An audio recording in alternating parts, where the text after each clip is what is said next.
Good morning friends, मैं doctor Suman Sharma अपने इस यूट्यूब चैनल पे आपका स्वागत करती हूँ।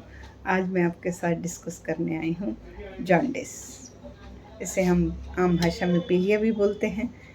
हमारे बॉडी में जो है वो खून में जो आरबीसी हैं उनका बनना और टूटना जो है वो नॉर्मली चलता है। उनका एक लाइफ स्पैन होता है, नए बनते हैं और पुराने टूटते हैं। इस बनने और टूटने की प्रोसेस में एक पदार्थ पैदा होता है जिसका नाम बिलीरुबिन है, और लिवर उस बिलीरुबिन को प्रोसेस करके बाइल में कन्वर्ट कर देता है, और वो जो बाइल है वो हमारी डाइजेशन में यूज़ होता है। तो इस तरह से ये नॉर्मल प्रोसेस जो है वो चलती रहती है। बट किन्हीं कारणों से इसमें कोई रुकावट आती है। कारण कुछ भी हो सकता है। मान लीजिए आरबीसी इतने ज़्यादा टूट गए कि लिवर उस सबको प्रोसेस नहीं कर पाया, या लिवर में कोई ऐसी खराबी आ गई कि जो नॉर्मल भी टूट रहे हैं आरबीसी से जो बिलीरुबिन प्रोड्यूस हो रहा है उसे प्रोसेस नहीं कर पाया। तो वो जो प्रोसेस नहीं होने से बिल्डअप जो बिलीरुबिन का है वो ब्लड में चला जाता है। जब वो ब्लड में गया, उसका ज़्यादा होने से लीकेज होके जो म्यूकस मेम्ब्रेन में वो बिलीरुबिन का कलर जो है वो पीला रंग हो जाता है। उसे जॉन्डिस बोलते हैं। इससे हमारी आंखें पीली होती हैं, चमड़ी पीली होती है, पेशाब पीला होता है। तो ये इसके लक्षण क्या है, कैसे पता चलेगा हमें पीलिया हो गया? इसमें हमें फीवर आ सकता है, पेट में दर्द, जी मिचलाना, उल्टी होना, खुजली होना, वेट लॉस होना, थकान होना, ये सब इसके लक्षण हैं।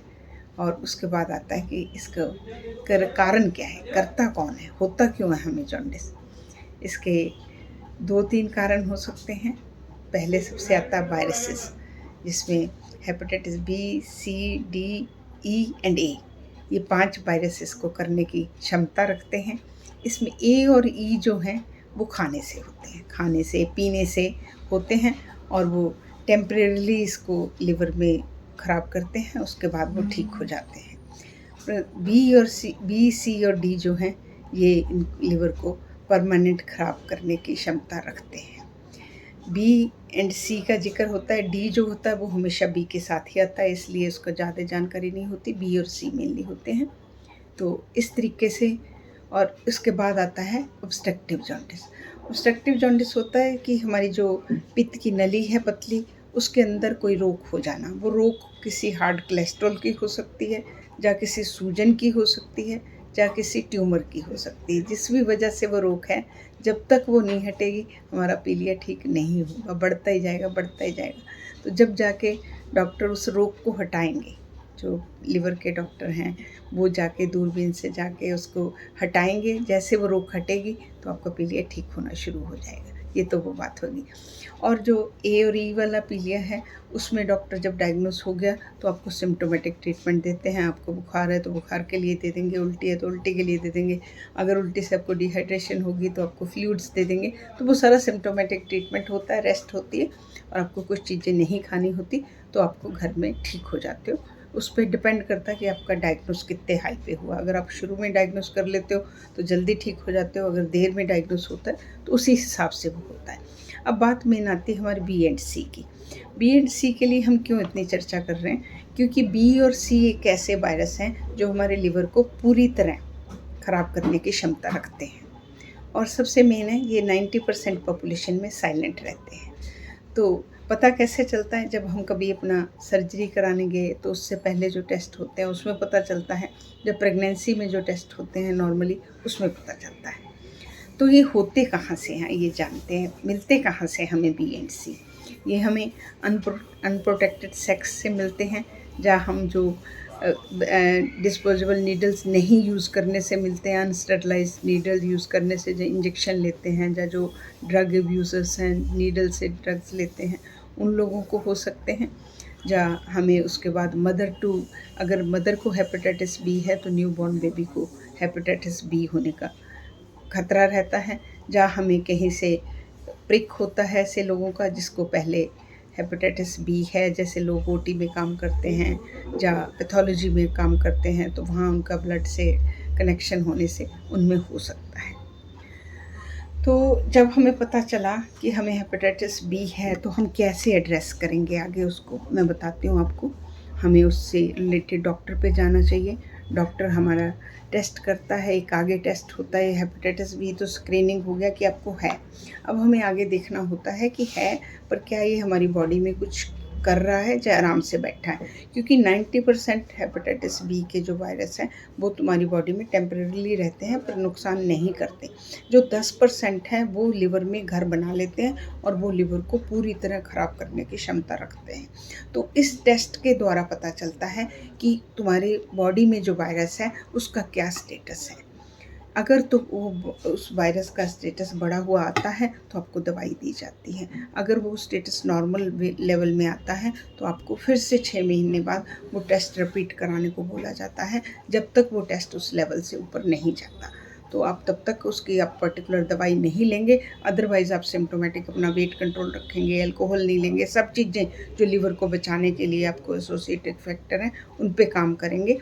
पर आपका हेपेटाइटिस बी का दवाई तभी शुरू होगा जब वो लेवल आपके बॉडी में रिएक्टिव होगा। और जब आपको हेपेटाइटिस बी आपको पाया गया तो उसके जैसे कि हमने पीछे बताया आपको कि ये मदर से बेबी को मिलता है। अभी तो हमारी गवर्नमेंट ने इसको हर मदर का हेपेटाइटिस बी होना चाहिए कंपलसरी हुआ है, बट पुराने ज़माने में इतनी इन्वेस्टिगेशन नहीं थी, अवेयरनेस नहीं थी।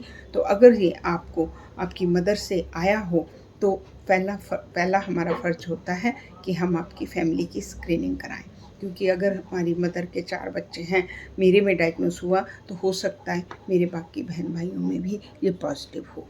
अगर वो बाकी लोग नेगेटिव आते हैं तो उनको हेपेटाइटिस बी की वैक्सीनेशन करानी है। वैक्सीनेशन बहुत आसान है, 0, 1 एंड 6 ये उसका ड्यूरेशन होता है, बहुत सस्ती है, हर केमिस्ट पे अवेलेबल होती है। 0 का मतलब स्टार्टिंग डोज, 1 का मतलब 1 महीने बाद और फिर तीसरी 6 महीने बाद। जो नेगेटिव आए सबको ये वैक्सीनेशन लगनी चाहिए। ये वैक्सीनेशन लाइफ लॉन्ग होती है, इसको दोबारा लगाने की ज़रूरत नहीं होती। तो ये आपका हेपेटाइटिस बी का हो गया कि आप कैसे उसको करेंगे। और अगर हेपेटाइटिस बी प्रेग्नेंट मदर को है तो उसको डॉक्टर से मिल के, अगर तो वो रिएक्टिव है तो डॉक्टर उसको दवाई देता है, अगर रिएक्टिव नहीं है तो जैसे ही बेबी बॉर्न होता है तो इमीडिएटली उसको हेपेटाइटिस बी की वैक्सीनेशन और इम्यूनोग्लोबिन का इंजेक्शन दिया जाता है, जिससे वो बेबी हेपेटाइटिस बी की इन्फेक्शन से बच जाता है। तो आजकल बहुत अच्छे अच्छे तरीके आ गए हैं, सिर्फ हमें अवेयर होना है। हमें ये नहीं सोचना कि ये बीमारी आ गई है तो इसका इलाज नहीं है, सबका इलाज है। अभी आगे आता है हेपेटाइटिस सी। हेपेटाइटिस सी की कोई वैक्सीनेशन नहीं है, इसका प्रिवेंशन ही इलाज है। हमें अपना पूरा ध्यान रखना है, जिसमें हमें ब्लड का, अगर हमें ब्लड ट्रांसफ्यूज़न करना है तो आजकल ब्लड बैंक में तो रूल है कि ये सब चीज़ें एरेडिकेट होनी चाहिए। पर अगर हम पर्सनल डोनर कोई लेते हैं तो उसका हेपेटाइटिस बी, सी और HIV ये सब जांच हुए होने चाहिए। हमें नीडल डिस्पोजेबल यूज़ करनी चाहिए। हमें बार्बर पे जाके अपना रेज़र यूज़ करना चाहिए, हमें उसका रेज़र नहीं यूज़ करना चाहिए, क्योंकि ये इतनी पब्लिक में साइलेंट है, हमें नहीं पता वो रेज़र किस किस के लगा है। तो हमें अपनी ही किट्स यूज़ करनी चाहिए। और कई घरों में एक ही टूथब्रश से सब लोग ब्रश करते हैं, हमें अपने अपने पर्सनल टूथब्रश रखने चाहिए। तो ये सब चीज़ें हम प्रिकॉशन ले सकते हैं। फिर भी अगर हेपेटाइटिस सी हमें होता है तो उसकी भी 100% ट्रीटमेंट से ठीक होने की क्षमता है, पावर है, क्योंकि उसमें एक इंजेक्शन है जो हफ्ते में दिया जाता है और 24 इंजेक्शन में कम्प्लीटली हेपेटाइटिस सी एरेडिकेट होता है और साथ में एक एंटीवायरल मेडिसिन दी जाती है। तो इस तरीके से ये आपका ठीक होता है। डायग्नोस करना इसलिए ज़रूरी है कि जो साइलेंट है, जब अनडायग्नोस रहेगा तो जब लिवर ख़राब के लक्षण होके आएंगे फिर आप लिवर को नहीं बचा सकते। उन लक्षण में कब पता चलेगा आपको? पेट में पानी भरना, पैरों में सूजन होना, प्रोलॉन्ग्ड जॉन्डिस 2-3 महीने तक जॉन्डिस रहना, खून की उल्टी होना और आप गफलत में जाना। जब ये लक्षण लेके आते हो फिर तो आपको ठीक होने में दिक्कत होती है। इसलिए अगर आपको हेपेटाइटिस बी और सी पहले डायग्नोस होते हैं तो आप उनको प्रॉपरली टैकल करें, ये 100% ठीक होने वाले हैं।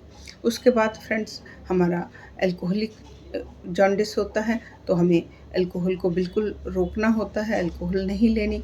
और उसके बाद धीरे धीरे जो भी सिम्टोमेटिक ट्रीटमेंट है उसको करना है और अपने वेट को मेंटेन रखना है, क्योंकि इस टाइम सबसे ज़्यादा जो है वो Nash, non alcoholic liver disease सबसे उभर के सामने आ रही है, क्योंकि हमारा वेट जो है, हमारे इंडिया में ओबेसिटी बहुत तेज़ी से बढ़ रही है। तो मेन हमें अपने वेट पे काम करना, वेट मेंटेन रखना है।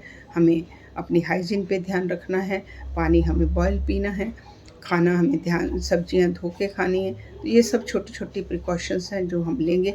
अब ये टैटू बनवाने से भी हमें आता है, क्योंकि टैटू में हम नीडल्स हमारी बॉडी पे लगती हैं, तो वो सब चीज़ों का हमें ध्यान रखना पड़ेगा कि कोई भी प्रिक जो हमारी बॉडी पे हो रहा है वो स्टरलाइज होना चाहिए, प्रॉपर होना चाहिए, ताकि हम कहीं से ये वाली चीज़ ग्रहण ना कर लें।